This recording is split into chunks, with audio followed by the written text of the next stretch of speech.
Welcome to this training video on the Countryside Bird Survey, also known as the CBS for short. The CBS was launched in 1998 and it's coordinated by BirdWatch Ireland. BirdWatch Ireland work in collaboration with the National Parks and Wildlife Service, which is part of the Department of Culture, Heritage and the Gaeltacht. The NPWS also fund the survey. This training video was funded by the EPA. Okay, let's get the introductions over with. My name is Dick Coombs. I'm working with BirdWatch Ireland. I'm the national coordinator for the Countryside Bird Survey. So, bird surveys. Well, most of the most important bird surveys carried out are not in fact carried out by scientists with a whole string of letters after their name, but by ordinary bird watchers who are just go out and enjoy watching birds. And these are often bird watchers who've been bird watching all their lives and feel they want to put something back into nature, as it were, and to maybe contribute to science or indeed to conservation by putting their identification skills and their fieldcraft to good use. Now, to carry out a survey, we need to, and for it to be effective, and for us to produce robust figures, we need to have a lot of people doing the survey, and we also need them to be doing it across the whole country and for a good span of years. And well, this is where you come in. It's doing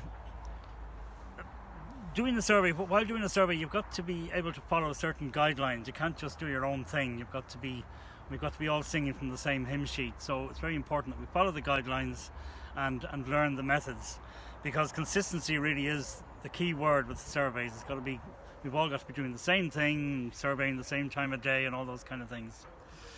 So hopefully this video will help enlighten you as to how to carry out the survey and maybe demystify some of the survey methods that may look a little bit difficult when you look at them for the very first time.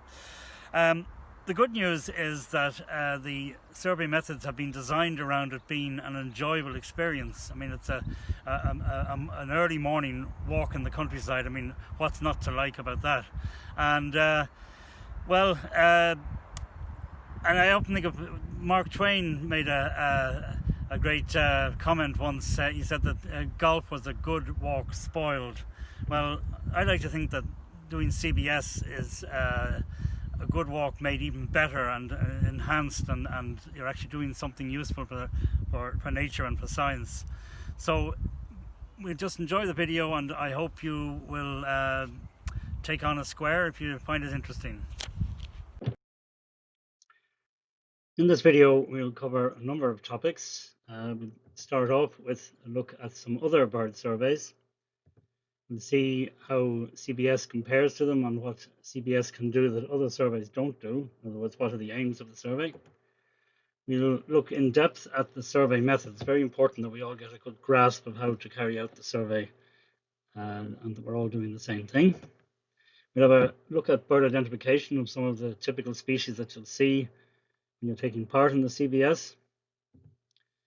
And we look at the results of all the work that's been done over the last 20 years and see how the data gathered, how those data are used in a very good way. And finally, we look at coverage. In other words, how can you take part and how can you see what survey sites might be available for you? There are two main ongoing permanent monitoring schemes which we carry out in BirdWatch Ireland in collaboration with the National Parks and Wildlife Service. And this one that we're going to be talking about today, the Countryside Bird Survey, is a spring survey. It's breeding bird time. And in the winter, we have IWABS, the Irish Wetland Bird Survey, counting water birds all around the country. The coordinators for the two surveys are myself. I'm looking after the CBS, and Niamh Fitzgerald, she coordinates the IWABS department. And the backup team comprises Leslie Lewis and Brian Burke, who look after the data analysis and the technical support.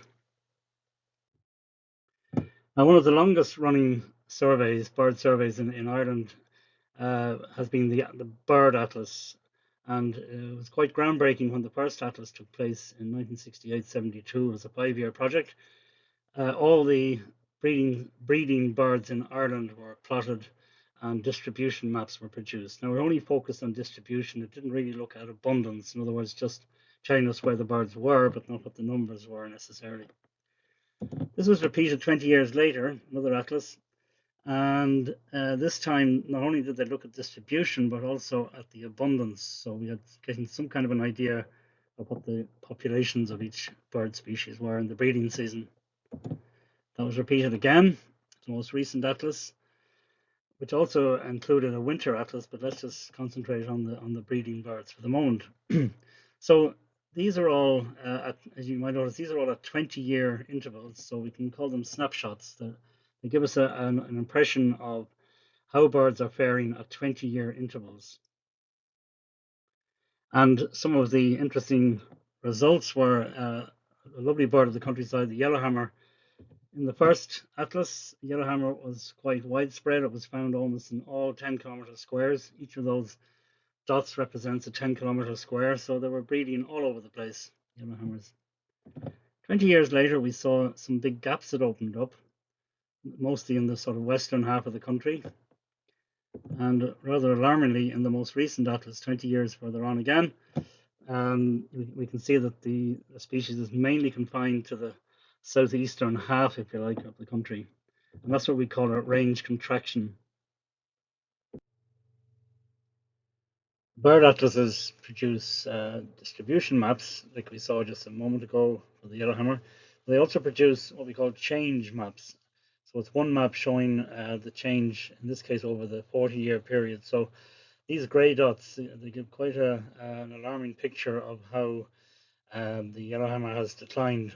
Each of those grey dots represents a 10-kilometer square where yellowhammers were breeding or were present or thought to be breeding 40 years or over 40 years ago.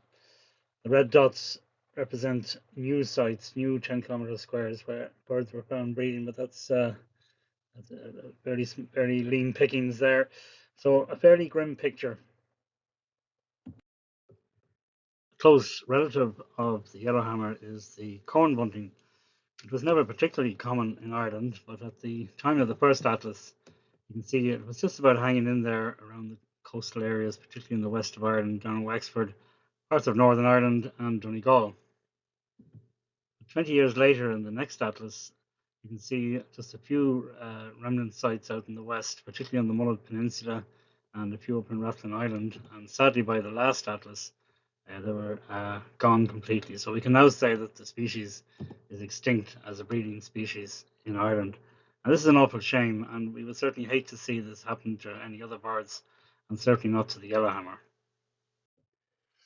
The atlas has also pointed out some other alarming declines. One is the breeding status of the curlew. It used to be very widespread. All those grey dots show where they are no longer found after 40 years of atlas. But it's not all bad news. Some species have made some gains, and here's a very striking one is the buzzard. Was really only found in the early atlas in a few spots in Northern Ireland, and these are all the new sites. All those red dots represent new areas where the buzzard is now, and even today, since 2011, they've extended further west of that again. So it's not all bad news. And we've seen the great spotted woodpecker. They just started to colonize Ireland during that last atlas. So those are all gains. And again, there are more dots on that now. If we were to do an atlas today, doing quite well. So what we're seeing here is change. Bird populations are in a constant state of flux. There are ups and downs. A lot of birds are staying fairly stable, but what we are trying to do is see which ones are increasing, but more importantly, which ones are declining. So why monitor birds? Well, they're very conspicuous. They're very obvious. It's an easy one to access in terms of nature watching. I think it's a bit harder to get people to survey lichens or spiders. Birds are very attractive as well. They are pretty good bioindicators. They're like the barometer of to tell us how the countryside is doing. In other words, they're like the canary in the mine. So if a bird population is declining, maybe that's a sign of something more sinister happening in the wider countryside. We also have obligations to Europe under the Birds Directive to report to Europe at regular intervals on the state of the birds. Survey participants, they come in all shapes and sizes, and here we have some iWebs people and we have some CBS people as well. Out in the field, it's people on the ground, foot soldiers out there, if you like. Quick look at iWebs. They have 300 sites all over Ireland that are counted regularly, and there are 800 sub-sites, so some of those sites are broken down even further. And that takes a massive number of people, I think 420 people approximately each year to count throughout the winter, count each of those sites to monitor what the ups and downs of the populations. So to get some idea of the timeline of these surveys, the two big ones, we look at iWebs first of all. It really runs from September to March, so it's quite an undertaking. Once a month, people go out and count their lakes and estuaries and marshes and so on. But if you really want to, if you are already doing iWebs and you'd like to do CBS, well, you can very seamlessly merge from your March counts in the cold weather, and you can come out in the nice spring weather, hopefully in April, May, and June, to carry out the countryside bird survey. Now, in the CBS, we just do two counts, so you have one either side of the 15th of May, about a month apart. Why monitor? Well, if we can monitor birds accurately and scientifically, we can assess their status, and then we can prioritize to site protection, habitat management, which might include recommending on agri environment schemes and so on, and it can also lead to further research. So, countryside bird survey. Just a little thing on personal safety. Some of it's pretty straightforward. It's a very good idea when you're going out to do your survey work that you tell somebody before you go where you're going and what time you're likely to be back, and then to ring them when you get home. We do it all the time in the office. Carry a mobile phone. I think most of us have phones these days, but make sure it's charged. And unfortunately, in some areas up in the mountains, you might be out of coverage, but it's certainly a good safety thing to have along with you. Take care walking in the countryside. Obviously, you have to mind that you don't slip or fall or twist an ankle or anything, getting across ditches and so on. And of course, COVID-19 is with us at the moment and may well be for some time, so obviously follow the HSE guidelines. So let's look at another species which has been plotted by the atlas. You can see the map here on the right. It's a ubiquitous species that they really are in almost every single 10 kilometer square in the country, and that's fairly constant. If you were to look at that each 20 years, it doesn't really change much. But what the CBS does is it looks at a trend. In other words, it doesn't just look at 20-year intervals, but each of these dots on this graph here is a year. So you can see it started in 1998, and you can see that the wren population is fairly stable. A few little ups and downs, particularly there towards the end. That was due to some cold winters there in 2009 and 2010, but it gives you a different picture of what's happening to the wren population to the atlas. So that's immediately one difference between the CBS and the bird atlas. So how do we know that wrens are increasing or decreasing from one year to the next, or any other bird species for that matter? Well, we obviously can't count them all. So what we have to do is choose a number of sample sites and count them on a regular basis. And this gives you some idea, this map here, of the coverage we have in Ireland. The dark blue represents where we have quite a lot of coverage in the eastern part of the country, but still it's well distributed across the rest of the country. Each of those 10 kilometer squares represents a square in which we have a 1 kilometer square that's been chosen for sampling. Okay, we've decided that the sample sites we're going to survey are going to be 1 kilometer squares. So how do we choose which squares to survey? When sampling, it's always important to eliminate bias. So we can't just pick any sites that are nice scenery, or they've got a nice bit of woodland in them or whatever. This map here shows how the country is divided up into 10 kilometer squares. And for the purposes of CBS, we've chosen only the ones at the bottom left-hand corner, the southwest corner of each 10 kilometre square. They're the only squares that we've considered for sampling in the CBS. If we look a bit closer at those squares, we can see little lines marked onto them. And if we enlarge that again, we can see that these are two lines going across the square. So although we've decided on a 1K square, we are not going to count all the birds within that square. We're not even going to try and do that. What we will do is walk two straight lines, 1 kilometre along each of them, and count whatever birds we can along each of those lines. Now we split those lines into 200-metre sections and we mark them off. And we call this a transect. Each of these lines are transects. So the first transect is 1 to 5. Each of them are 200 meters long. Another example of transects going a different way. These transects can go east-west or north-south.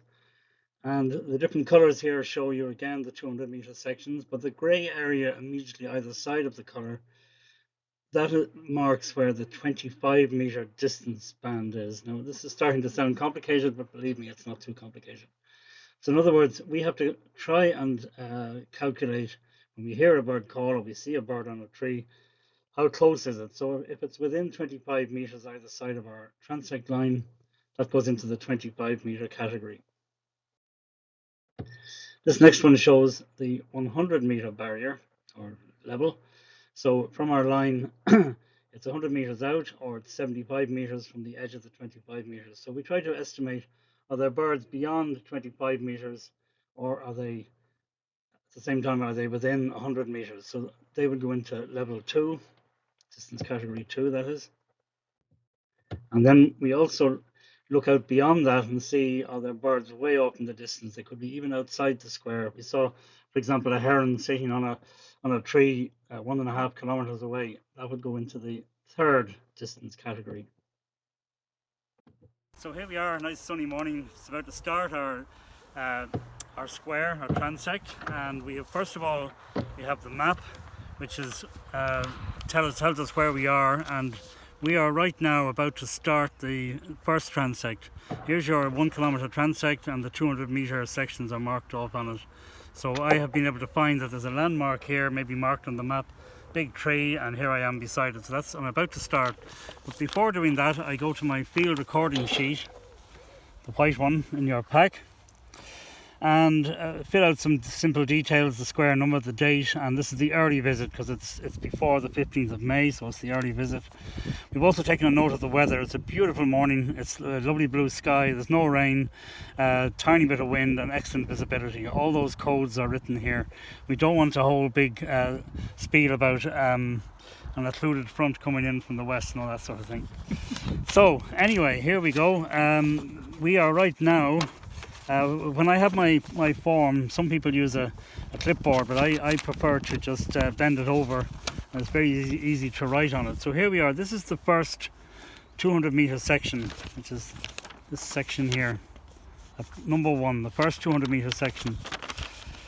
And this dotted line is my imaginary transect, the imaginary line, which may weave. It won't be in a dead straight line. It may weave and twist.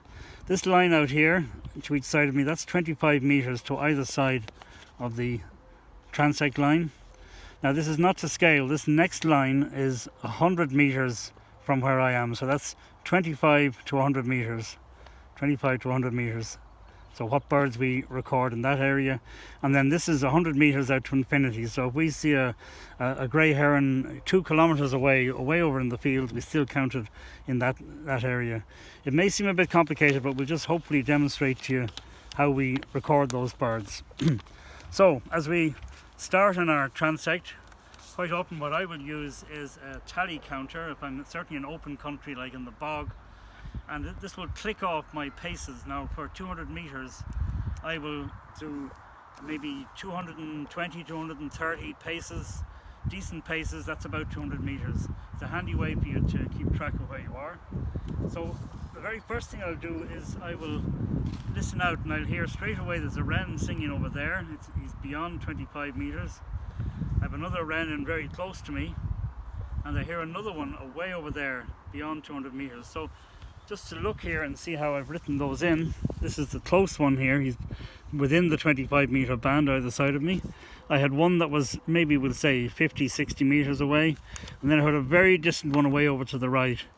And very quickly I'll start to build this up with other species on it. So I'll just walk a little bit and show you the start of how you walk your transect, clicking as you go if you have a tally counter, and then you stop and you might hear, oh, there's a song thrush over there, and you write that in. And of course you'll also scan out to the horizon as far as you can see, and checking all the tops of things, birds like stone chats or even wood pigeons that could be a long distance away. So you're a recording machine. The minute you start your transect, you're listening and you're watching, and an awful lot of the birds that you record will be by sound only.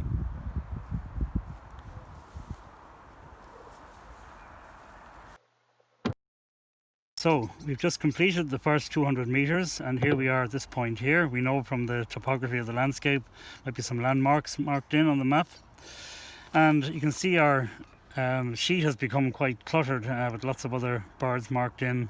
You've got robins, R dot is robin, D dot is dunnock, and so on, ST is song thrush. All the codes are on the back of the sheet, so there's no need to make any codes up, and unfortunately lots of people do.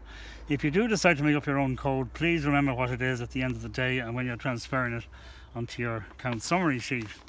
So as I say, here we are, we've completed that, but a few moments ago as I was approaching this point, I could see up ahead of me some birds which were in the next 200 meters, so they're over the boundary, this imaginary boundary we have.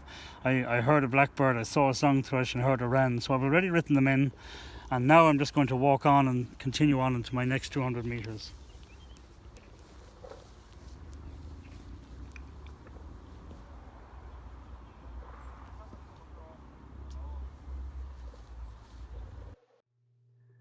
So what does a transect look like? Well, in some cases, at least part of your transect may go along a little country road like this with a laneway, simply out of necessity, because sometimes it's quite hard to cross fields and so on. Or you may come to a field and your transect will more than likely follow the edge of the field and go through gates and avoid obviously walking across. I don't think you'd be too popular with a farmer if you walked across his crops like this.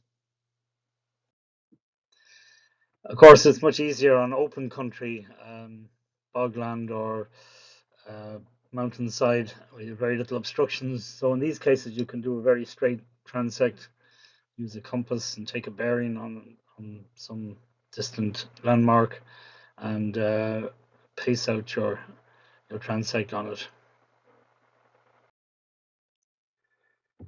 So a few little bits and pieces to tell you about the Countryside Bird Survey. Once again, it's April, May and June. It's a breeding bird survey, so it's carried out during the breeding season.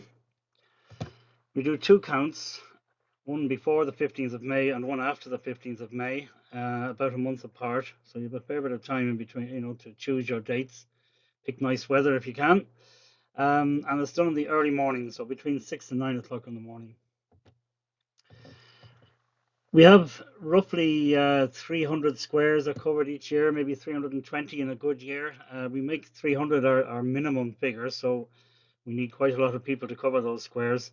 And this is because we need a good sample size. We need to be able to get robust figures out of our data gathering. And this takes roughly 220 people are involved, because quite a few people take on more than one square. In any one year, we've roughly 220 people. And an important thing to mention about sample size is we look at any species that occurs in 30 squares or more. They are considered to be monitorable. In other words, the data we get from that is reliable and robust. And would you believe, although we've had well over 100 species recorded in CBS, 53 of them are considered to be reliably monitored by the survey. So some species, like our friend the little wren, who is, we saw how ubiquitous they are. They're all over the place and they're always singing in the morning, found in all kinds of habitats.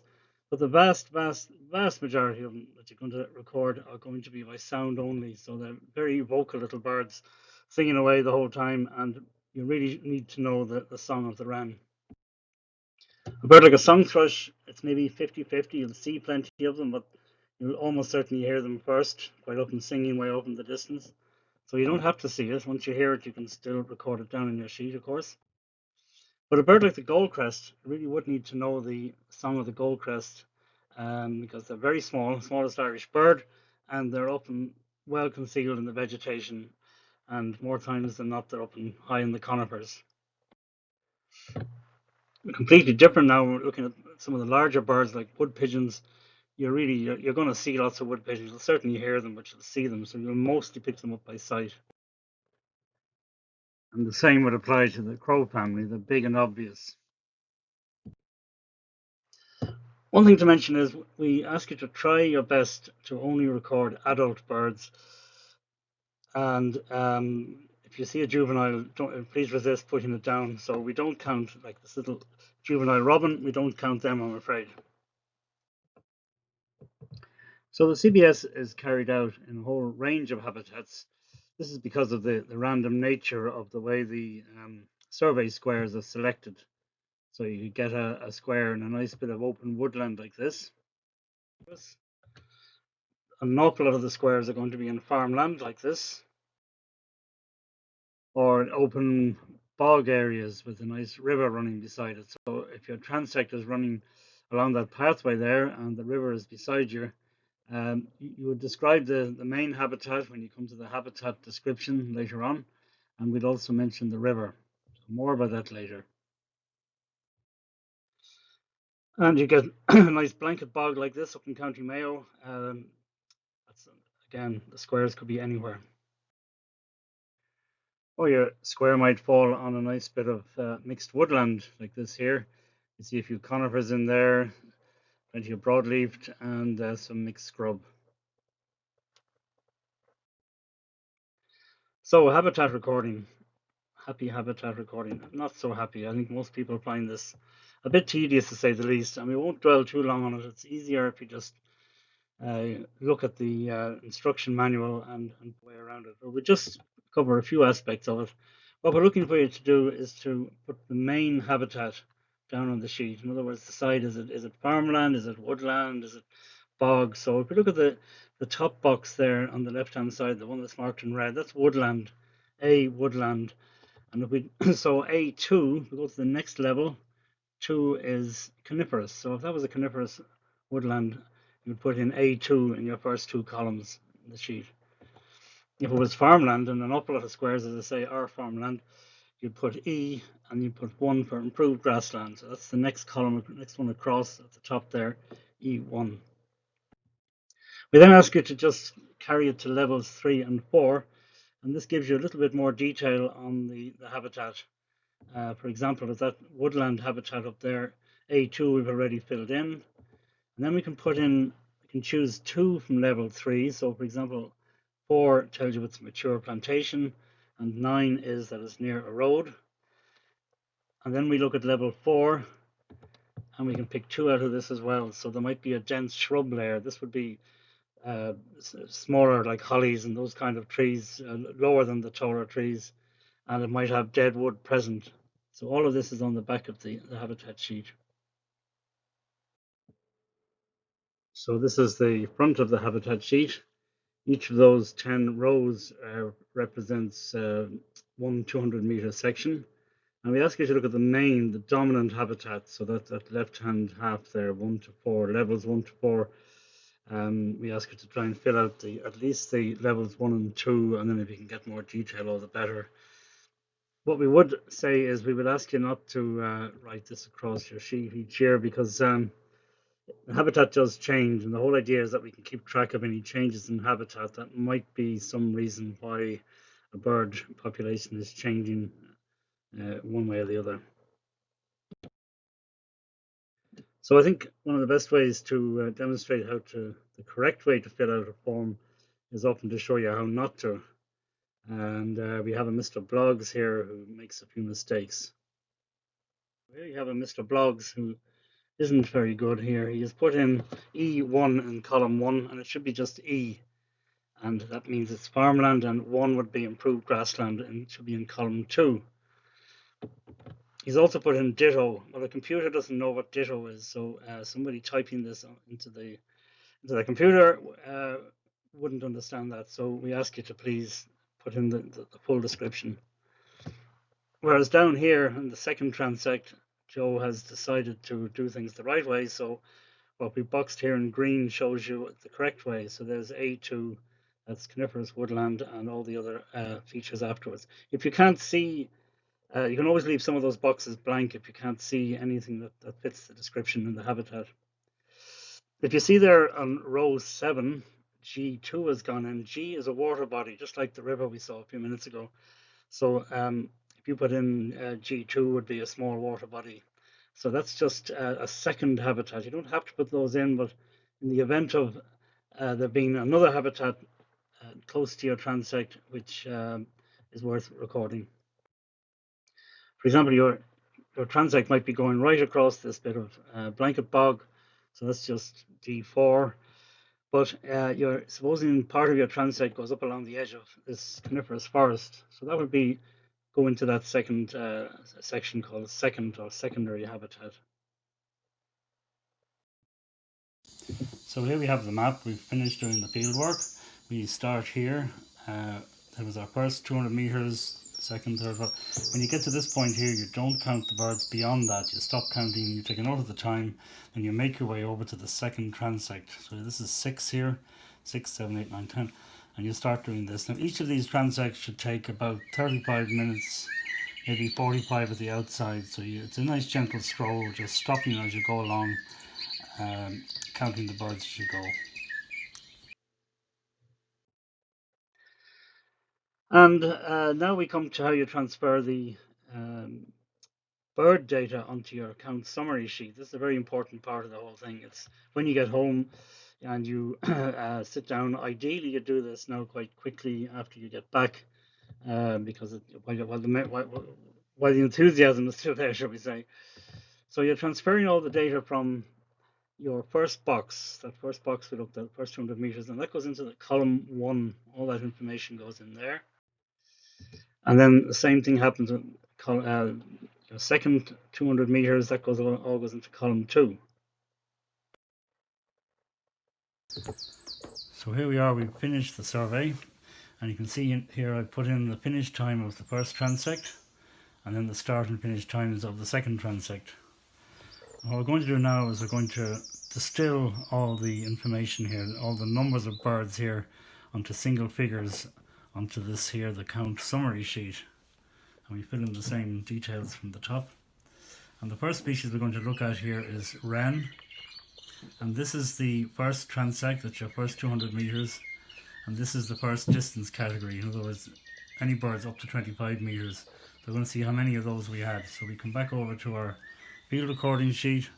So what the easiest thing is to strike them off as you do them. So 1, 2, 3.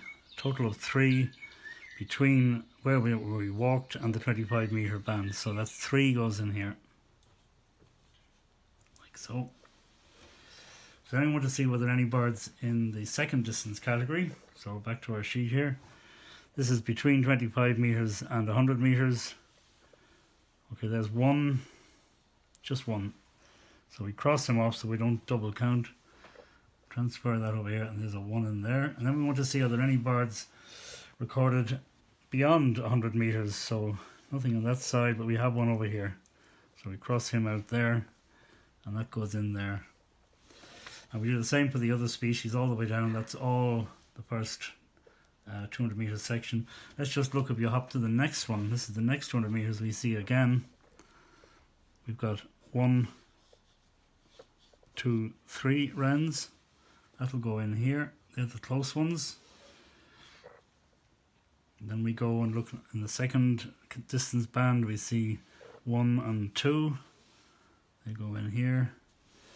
And we didn't have anything out beyond that. So here we've transferred all the birds over to the count summary sheet. This is what it looks like. I've left one blank here, wood pigeon. So if we look across over here in our first 200 meters, I had one wood pigeon in flight only, and I put a line through it, or an arrow, it doesn't really matter which, just to tell you that it was in flight only. So I crossed that off, come back over here, and that goes into this F column. And again, this is only for species that are in flight only, that don't touch anything, don't land on a tree or fly off the ground or anything. And that's it complete.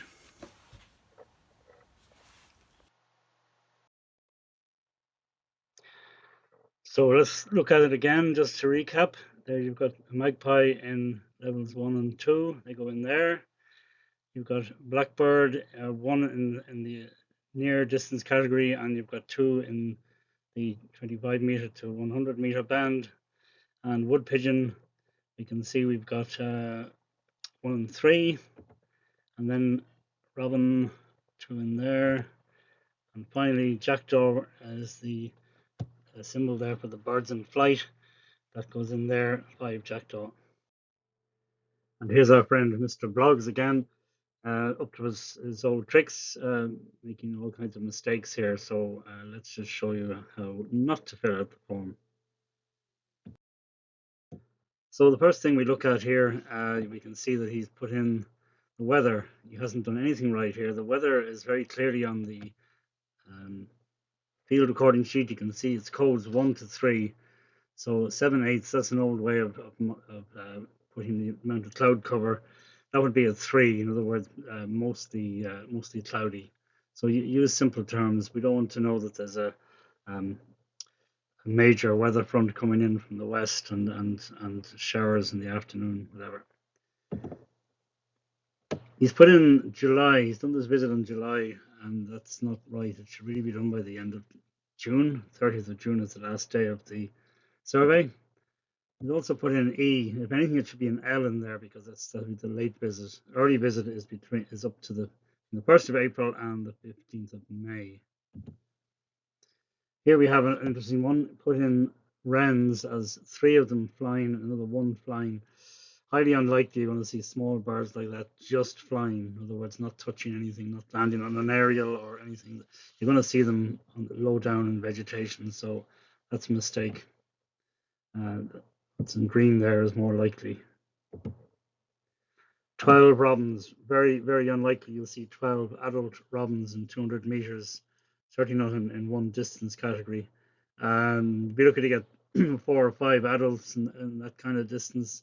So either he's seen family parties here of young birds, including young birds, or else made a mistake of identification, or just a typing error or writing down error, something to watch anyway. And these symbols like 20 plus or circa 30, that means nothing to somebody typing this into a computer.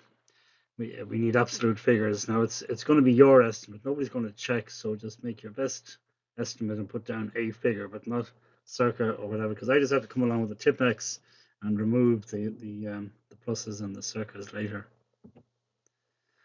Ticks are a nuisance as well, because that means nothing. What's a tick? Is it 1 or is it 500? And here you can see all the swallows have been put in flight. Now, admittedly, we normally see swallows mostly in flight, but we try to record the distance category. You see the swallows, and the same would apply to martins and swifts and so on. Unless it's flying very high overhead and disappearing over the horizon, that's a flyover job. But in general, the bird is using the habitat. It's hawking over a field or around a farm or whatever. And this will also apply to birds that are song flighting, such as meadow pipits, skylarks that are singing vertically over a particular patch of ground. So again, gauge how far away that is from your transect. The same would apply to hovering kestrel and displaying snipe doing their drumming. And avoid the old ticks. A few more things here. This person has put in a goldcrest, first of all, there in the upper line. He has beyond 100 meters. Now, his hearing must be really good to hear a goldcrest at that distance, and you'd probably be hard pressed to identify one at that distance visually. But even more bizarre, one in flight only. definitely a mistake. Again, the ticks are ambiguous. What do they mean? Does this person really mean a siskin? Don't make up your own codes. They probably mean skylark. And there is a box for that anyway. And they're all on flight there. Again, a skylark should really be in the distance category. You see them. This person has put in YW, yellow wagtail, and it's a very rare species in Ireland. They probably mean a grey wagtail, but at least they put in the species they think it is. So I can then phone them up and talk them around and say, I think you meant a grey wagtail. YH, another one made up. YH is, in my eyes, is a youth hostel, not a bird. You might think it's yellowhammer, but it's not. Y dot is yellowhammer. So use the correct codes that are on the back of the sheet. Some other codes that get a bit mixed up and people often put in MT. What do you think that might be? I guess you're thinking missile thrush, but no, it's actually the code for marsh tit, which we don't get in Ireland. Missile thrush is M dot. What about GF? You probably mean, oh yeah, that's obviously greenfinch, or oh, it's definitely goldfinch. But which is it? Well, it's neither. It's golden pheasant. So again, stick to the codes. GC. I once had a guy put down GC down, thinking couldn't figure it out. He had all these GCs in flight, and in fact, he meant grey crow, which is another name for hooded crow. So he didn't mean goldcrest. And GW, another common one that people put in by mistake. It's not a garden walrus are pretty rare.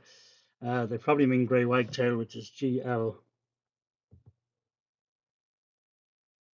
Put the name in, at least I know what you're talking about. So, equipment. You don't need an awful lot of equipment when you go out. It helps to know how to use your equipment, and I use this slide just to say we don't have any control over people's capabilities out in the field, but we have to assume you know how to use your binoculars. All you really need are simply your binoculars, your map, and your field recording sheet. You could have your habitat sheet in your back pocket so you can fill that out in due course, but not too much equipment. Your pencil and warm gear if you're out in the early morning, especially in April when it can be still quite cold or frosty, and of course your binoculars. The tally counter is useful if you're on open country like bog, as we mentioned.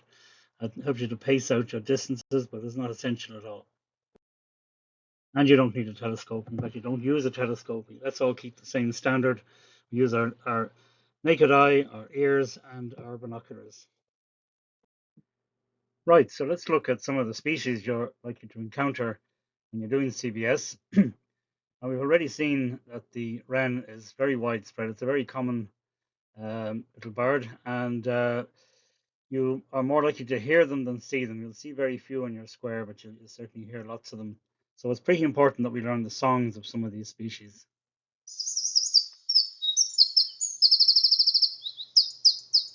It's quite a shrill, loud song. I always feel if you had a bit of a headache or a hangover, you wouldn't want one belching into your ear.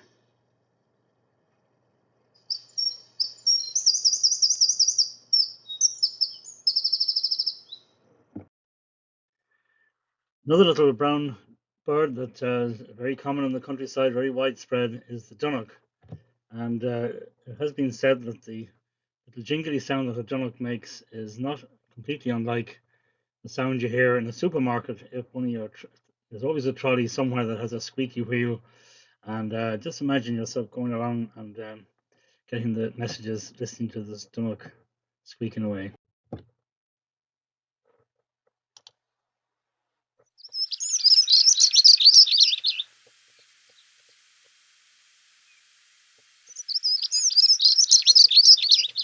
And then you stop and you get your cornflakes and whatever else you need, and you go on again.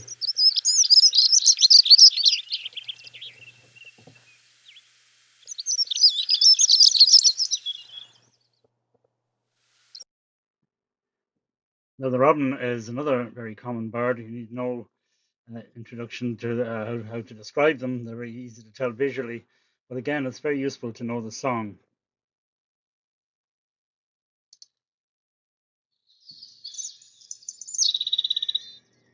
Quite a melancholy sound.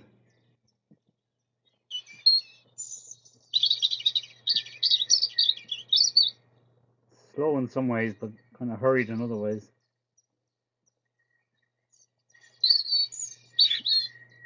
Short little rolling phrases.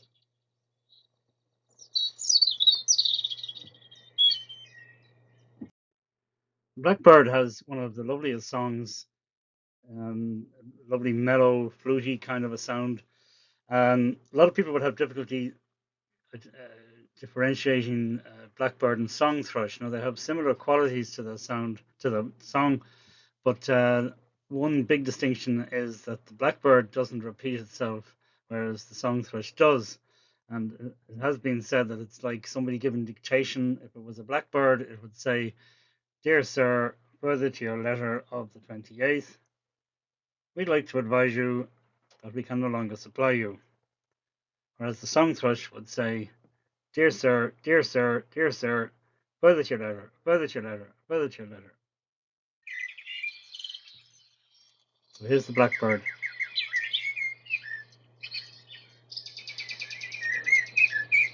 Song thrush in the background.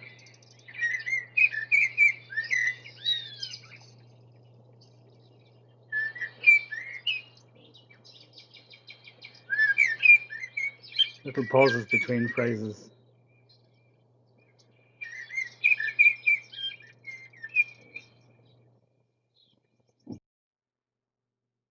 And then we have the song thrush with his repeated phrases.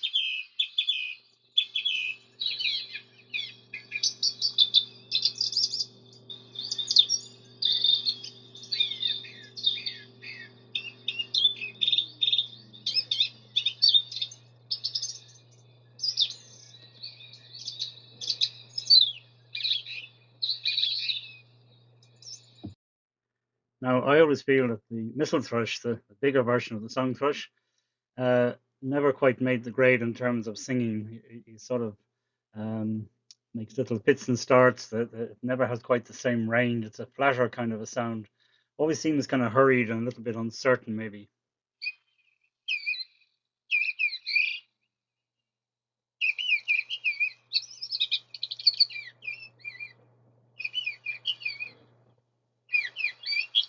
Trying to be like a blackbird, but in a bit of a hurry.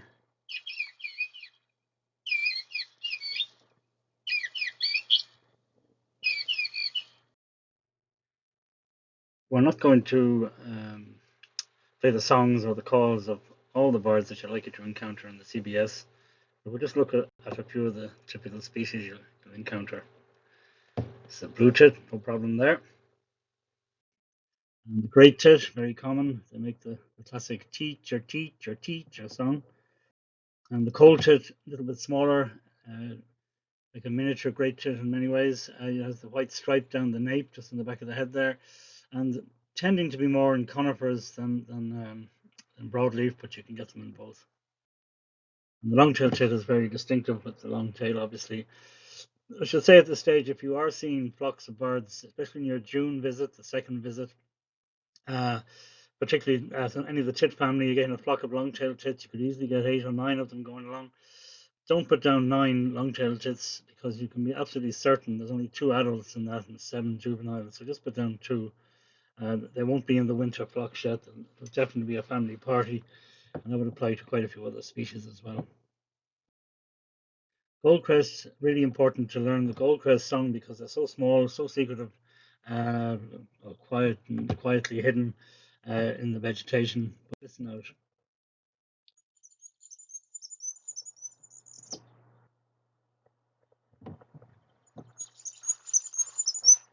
Some people would have difficulty hearing that. Very high pitched. So that's the song, and the call is just a shorter version of that.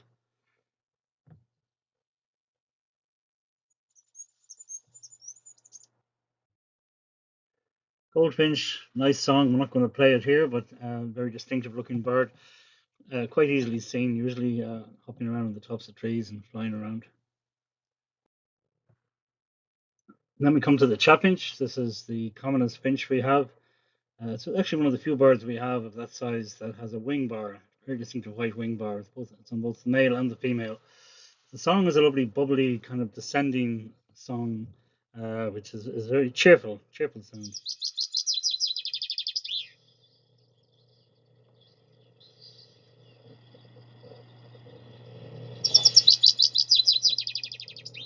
almost like a wolf whistle at the very end of it.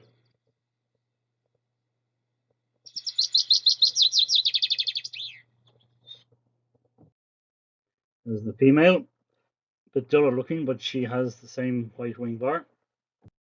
And this one here is the willow warbler. Now, a totally different family to the chaffinch, but has a slightly similar song. That same kind of descending cadence to it, but has a much thinner sound. It doesn't have that bubble, those bubbles in it, as I call them. Um, it's kind of a more pure sound.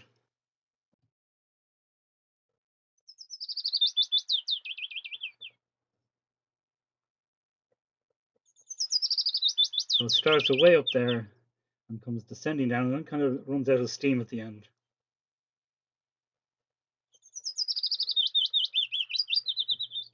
A lovely summer sound. The chip looks almost identical.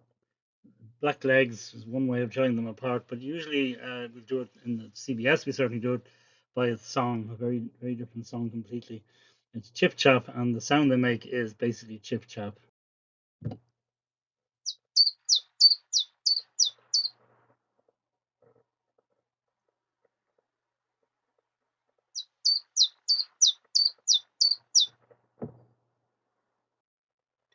The blackcap is a bird we maybe wouldn't have been including in a workshop training video like this in the past, in the early years of the CBS, because they weren't so common then, but now they're extremely common, found all over the country. So, and you don't really see them too easily. They tend to sing from under the canopy, well concealed. So it's well worth getting to grips with this guy. It's quite a loud, explosive kind of chatter. I always feel it's as if somebody gave the blackcap a whole load of notes and said, "Here, sing them any old way you like."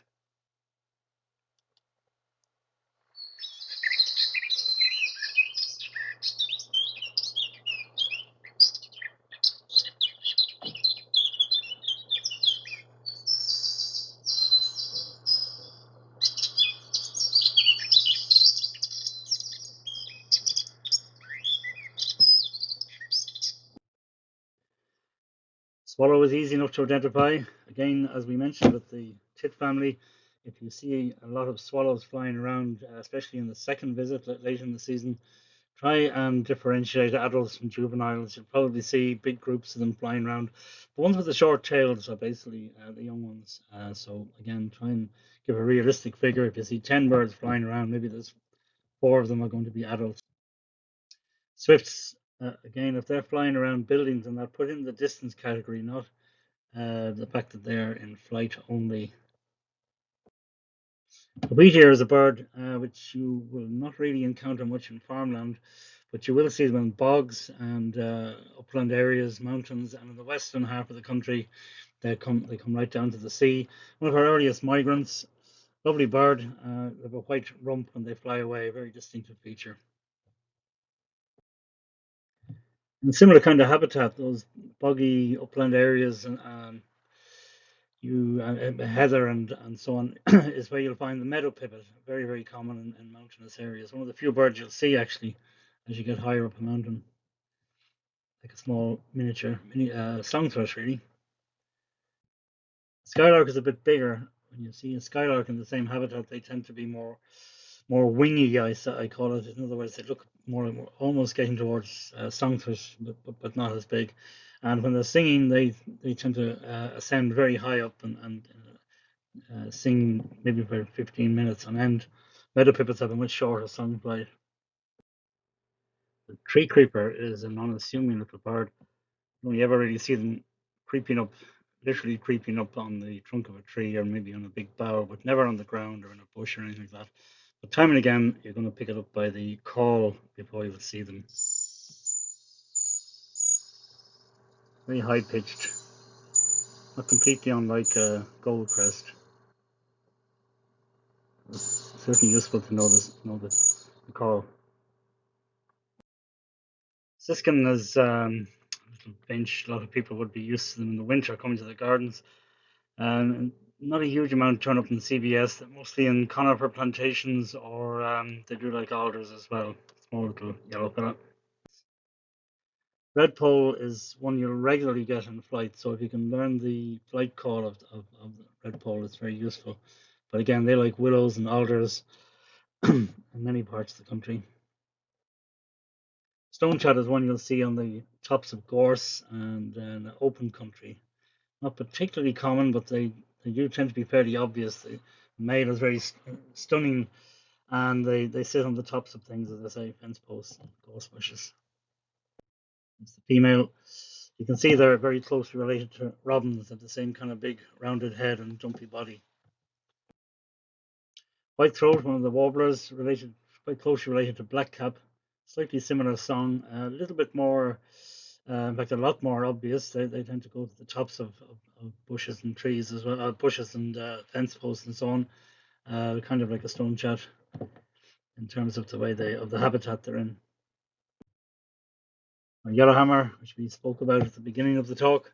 They have a nice song, Little Bit of Bread and No Cheese. It's been likened to, if you stretch your imagination a little bit, but it's a very pleasant summer sound, and they do tend to be out in the open, very obvious, mostly in the southeastern corner of the country. Linnets are relatively common in open ground again, the same kind of habitat as stonechats. They're like gorse bushes. House sparrow, pretty common bird in many areas, but if you do come across a bunch of house sparrows hanging around a farm or something, if you hear the calls, maybe hang on another minute or two if your transect goes by the farm and just see how many there are, because sometimes they can suddenly explode out of the bush, and when you thought there were only two or three, there might be 20 of them. Have a good look at your house sparrows as well, because there may be one or two of these guys mixed in. This is a tree sparrow. It's quite a scarce breeder, but look at the brown top to his head and white cheeks and a little black spot on the cheek as well. Tree sparrow. Mostly, we'll say, the eastern half of the country. Wood pigeon shouldn't give you any trouble. Very distinctive white patch on the side of the neck. But the stock dove is a little bit more subtle, a little bit smaller, lovely soft bluey grey tones to the bird, but doesn't have that white spot on the wing on the side of the neck, and nor does it have the white mark on the wing in flight. Here's an unusual sight here. You've got a flock of stock doves and one wood pigeon. I hope you can make them out there at the top of the picture. Wood pigeon, you can see the size difference there. You can see those kind of half moon shapes on of white on the wing as well. So generally speaking, if you see a stock dove, you're more likely to see 20 or 30 wood pigeons and one stock dove amongst them. They like arable land, so you don't tend to get them in the western part of the country, but just keep an eye out for them. By the way, if it has a white rump, it's not a stock dove, it's going to be a feral pigeon, which we also record. There's a close up there to show you the size difference and the distinctive markings. Stock doves, unfortunately, are in decline. And the collar dove, which is a relatively new bird. It's only since the late 1950s that they've been in Ireland, but they're quite commonly found often around farms and built up areas. If you see a bird of prey and it's hovering, unless it's a big bird, you can get buzzards occasionally hovering, but if it actually hovering motionless with the head motionless, like this one here, it's a kestrel. It's as simple as that. If you see it soaring around and it has much broader wings, with fingertip wings as we call it, that'll be a sparrowhawk. And sparrowhawks also move very rapidly over the tops of hedges and so on. Buzzards are becoming more and more of a common sight in Ireland. Big, broad wings, soaring usually up in the sky. Doing CBS, you may not always see them first thing in the morning because they do like a bit of heat in the day before they get up, but you could just as likely see one sitting on a fence post or something in the dewy morning. And so on.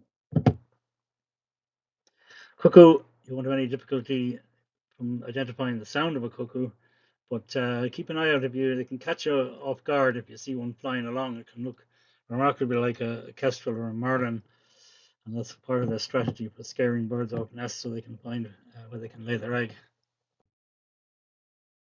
There are only two wagtails in Ireland breeding regularly. So this one is the grey wagtail, not yellow wagtail. Yellow wagtail is quite rare. And the other one, of course, is the pied wagtail. Reed bunting is a bird you'll often see at the tops of Phragmites reeds in big reed beds, but also along roadsides and little damp ditches and so on. Quite a monotonous song, but they do show themselves pretty well. This is a bird you're more likely to hear than see. It's the grasshopper warbler. It has a song a bit like a fisherman's reel, a continuous kind of grasshoppery sound, often in damp areas, especially in the western half of the country. So if you hear one, try and gauge how far away it is. Is it 25 meters away or beyond that? Nice little bird. Unfortunately, you don't often see them.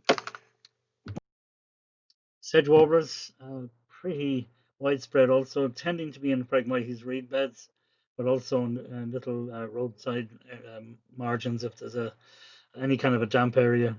Great chattering song. They do tend to expose themselves reasonably well at the tops of vegetation, so you get a good chance to see the dark crown and the white supercilium on this bird, shown here. Spotted flycatcher is a bird that I think is grossly under-recorded because they're extremely plain looking, I suppose. They tend to be at the edges of nice mature trees or sometimes around farmland, farms themselves. Scarce enough, but please keep an eye out for them because it'll be nice to know what their numbers are. The song is very nondescript. It's a kind of a seeping sound which could pass for a juvenile robin. In fact, it's very easy to get confused, especially in your late visit in June with all the juvenile birds around. But keep an eye out for spotted flycatcher. Shouldn't have too much trouble with the crows. Just do uh, bear in mind, as we said, to try and say, look, if you see a flock of 100 rooks out there or 100 jackdaws like this one, uh, if it's June, you know there's about maybe 2/3 of them are juveniles. So just put down a realistic figure on your sheet. The crow is pretty easy to identify. So just looking at some of the bird sounds and to maybe single out the ones that you really should know. And I put down first the top 10. I mean, wren really is right up there at the top because you'll see very few of them. You'll probably hear probably 95% of the wrens that you record in CBS are going to be heard only. So you've got to know them. And likewise with as you go down the list, blackbird, robin, dunnock, and so on. The ones in red are ones that I think you are probably more likely to pick up by sound first, and the other ones are a bit more obvious. You might see them. So that's my top 10. If you're going to learn songs, that's the priority, if you like. I said the next 10 in line would be these ones. You see, you will see blue tits easily enough and cold tits, and you'll see goldfinch and greenfinch, but it's certainly good to know the sounds, especially the calls. Calls are just as important as song. They're a little bit more subtle, they're usually shorter, and they're contact notes done by both sexes. And finally, if you can manage it, these are well worth learning as well. Linnet, meadow pipit, raven, and so on.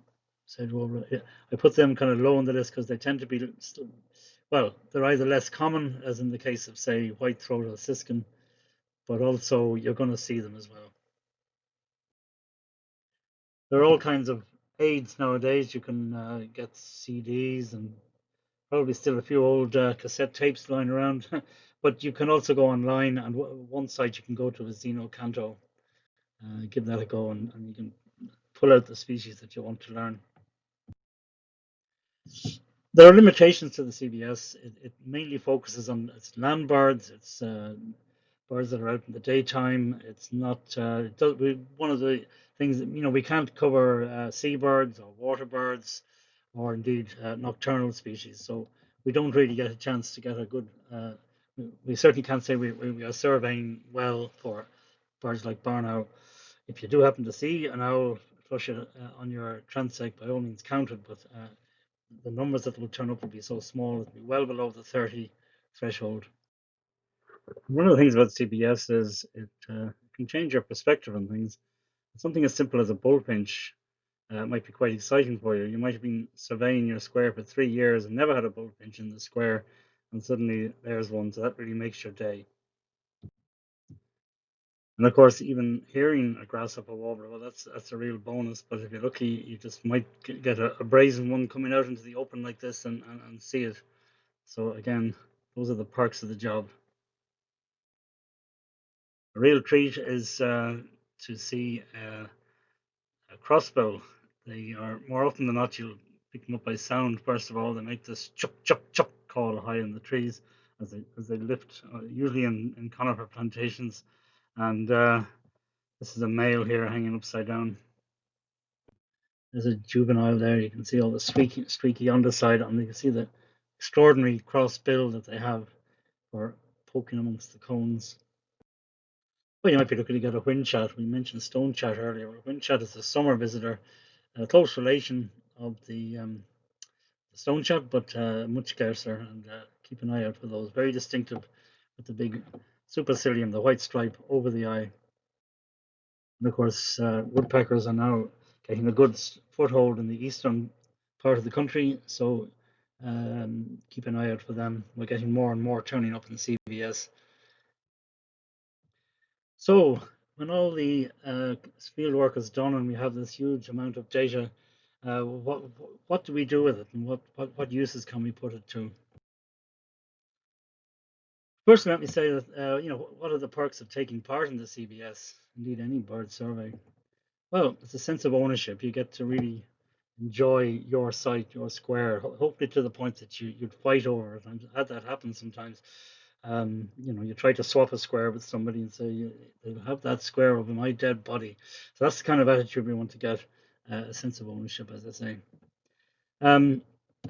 It's great to be, one of the big perks is it's great to feel that you're playing an active part in nature conservation.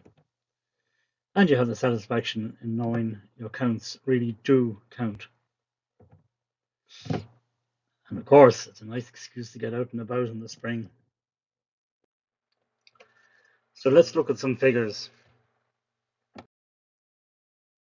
We mentioned earlier about the 53 species. That is 53 species which occur in 30 squares or more regularly in CBS. That's a good sample size. That means we can produce good trends on them. So of those 53 species in the period between 1998, since the start of CBS, and 2016, 26 of those species increased. And one very good example of a dramatic increase in the population was the blackcap. You can see there it started in 1998 and it's really been on an upward trajectory ever since. It's a bird you'll hear very commonly now in the countryside. Goldfinch, I think most people are finding even in the winter in gardens and that many more goldfinches than there used to be. So this is on a steady climb, doing really well. And bullfinch doing surprisingly well. Difficult enough bird to see sometimes. They're quiet enough with a funny little squeaky gate sound in their song or their call, but doing okay. Just to look on the other side of that, we of those 53 species, we had 12 that were showing a decline in that period, and we look at a few of those. The skylark is one, and that's one that's quite worrying. It's on that trajectory is continuing to go downward. They're not really found in farmland so much these days. Maybe in winter you'll get them in stubble fields, but they tend to be mostly confined now to upland bogs and other bog habitats, and of course coastal sand dune systems. Kestrel is another worrying decline we see with the kestrel, and that unfortunately seems to be continuing. Swift is also not doing too great. A few major fluctuations there. We often find that with migrant species that they're quite strong peaks and valleys on the graph, quite as steady as some of the resident species. They obviously have a lot more threats in their migration and so on. Magpie, surprisingly, showing a little verging on the decline here. Funny spike there, you can see around about 2012. Interesting. Pheasant doing very well, and wood pigeon pretty stable. A few ups and downs. Stock dove, we mentioned them a few minutes ago. They are going downwards, and that's a bit worrying. Mainly, I would say it's because of the change over from arable to pasture across vast tracts of the country now. it's all pasture, it's all cattle and green fields, and that doesn't really suit us stock does very much. House sparrows, on the other hand, are showing an increase, and it's quite interesting because this goes against the trend in the UK and across many parts of Europe. But certainly in Ireland, they seem to be doing okay. This is the interesting thing about these surveys.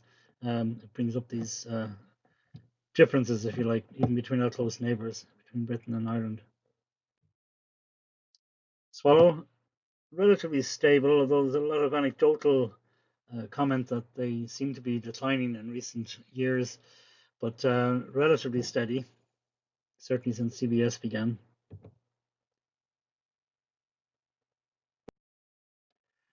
And Yellowhammer, and that's showing stability, even though they took a massive decline. Remember, we mentioned this earlier that they have been declining for decades, but it's kind of leveled off just now for the moment, mainly in the cereal growing areas of counties like Wexford and Waterford, East Cork, and parts of Dublin. This is what Ireland looked like from the satellite. I think this was the winter of 2009. A big blanket of snow which hung around for weeks, you might remember. And that didn't suit one species, and that was the stonechat. And CBS really showed up the effect of that winter. You can see there, stonechats were doing really well when CBS started in '98. The graph was going up and up, and then suddenly a big dive in 2009 and again in 2010. So the breeding seasons following those cold winters were showed up how scarce they had become. They were wiped out in many inland areas. They're very dependent on large insects, and clearly the cold weather just killed them off. But they are making an amazing recovery.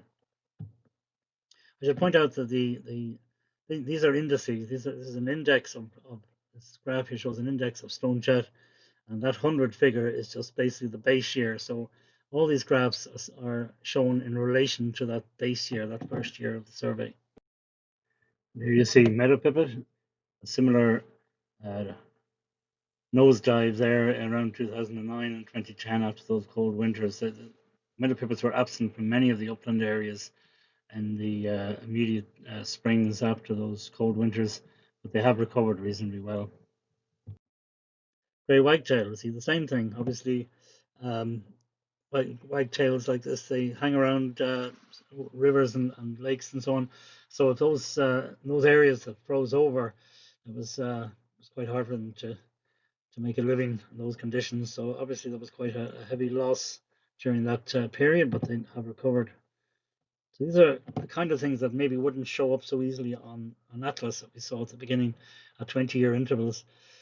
Having yearly counts, we can plot them here and see the ups and downs.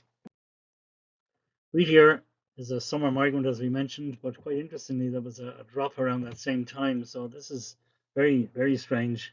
So whether there was some difficulty with food availability when they arrived back in Ireland after the cold winter, it's hard to know. But these quite often these things throw up more questions than we can actually give answers for. Greenfinch, we've seen big decline in greenfinches since around about this period here, 2005 or so. We start to see steady decline, and this has been put down to the parasite that they unfortunately are dying from. Another way of showing these graphs is to put a suite of species together. In this case, we put three of the tit family together, and it's interesting to see how closely their trends track each other over this period here shown on the graph. Bumping into the two thrushes and robin, again we see pretty similar, almost parallel, as I say, they're almost tracking each other. They all took a dip there in 2009, as you can see. So another thing we can do with all those figures is get a selection of species that are considered to be farmland species as such, and produce what we call the Farmland Bird Index, an FBI. And this is of interest to see how are our farmland birds doing. But we've only started since 1998. In the UK, they're able to produce a wild bird index, and they break it down, and you can see the lower one, the red line, is farmland birds, but they were able to track these population changes since 1970. And what's really fascinating is to see the huge decline that occurred in the late 70s through into the early 90s. Huge changes in farming methods, hedgerows being taken out, abundant use of pesticides and herbicides and fertilizers and all sorts of changes. But things have leveled out after that. You can see down there to the right hand side of the red graph. But look here, this is when the CBS started. So this, that line, that little bit of red line you can see there, that could easily be the CBS trend for the farmland bird index, and it looks nice and level. But you really have to take into account all the damage, if you like, that's happened before that. So there's always that caveat when you see a nice stable trend, for example, for yellowhammer. You've got to be cognizant of the fact that they already took a big dive. So we would like to see the population climbing well above that. Some other birds now that the atlas has shown, which would be termed farmland birds, and we wouldn't cover them in CBS, but the atlas would show huge gaps again. All those grey dots represent where barn owls used to be 40 odd years ago, and they're now gone. Lapwing is another bird that you'll get in farmland and ploughed fields, and that again, big declines. All the grey dots where they are no longer found. But we don't cover them in CBS, but the atlas does quite comfortably. CBS isn't the only survey being done. It's now being done in many parts of Europe, and you can see here all the various countries taking part in similar common bird monitoring schemes. And we feed into those schemes to help produce graphs. And here you can see Western Europe farmland bird indicator. And again, look at those big declines there in the 80s. Things have leveled out since, and the CBS feeds into it there towards the end of that period. One of the other things we've looked at in CBS is to get some idea of population estimates. So here are some estimated populations for the Republic of Ireland, and interesting to see that reckoned to be around 5.5 million wrens in the country, and nearly 5 million swallows. You can read them on down the list.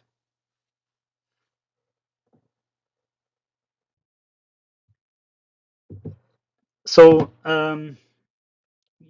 there are all kinds of ways we can use the data generated by a survey like the CBS. It's been running now for over 20 years, and one of the things that we can do is advise on what species are declining, and it's showing severe declines, and those birds will find their way onto the BOCI list, the Birds of Conservation Concern in Ireland, which is really a traffic light system. We've got the red list are the ones that are in real danger. The amber list are ones, well, a little bit of trouble. We want to keep an eye on them, and anything else is green, basically. In other words, fairly stable. So you've got observers, if you like, at the very bottom, the foot soldiers out there gathering data for the CBS and iWebs and other surveys. And this allows us to estimate trends. We can feed that into things like the BOCI, the red list system, and into European bodies. And that's the end product of all of the work that's done. All that early morning going out, counting your birds, it all finds its way to very important destinations. And we produce a CBS report every 3 years. There's one, there's another. And these include all the latest trends. And as the years go on, they become more and more relevant, showing over a greater time span the trends of each species. We also, each season, we produce a CBS newsletter. And this is just gives you a few little stories, if you like, of people, how they cover their squares and what enjoyment they get out of doing the survey. And just recently, we also have this very nice publication, the Countryside Bird Survey Irish Wildlife Manual, which was brought out by the National Parks and Wildlife Service. This is the first time the results of the survey have been summarized so comprehensively in a publication like this. Copies have already been sent out to existing CBS participants and should be available to other people in the future. And then inside you have a 2-page spread on each of the species covered by CBS with trend information, general information on the status of each of those species. And we also include atlas maps to give you some idea of the distribution. And of course, I know that instruction booklets and manuals and all of the last place anybody ever looks to find out how to do something, but there is hope out there, and really the best trick is to consult the manual, which is available online, but you can also we also can give you a hard copy.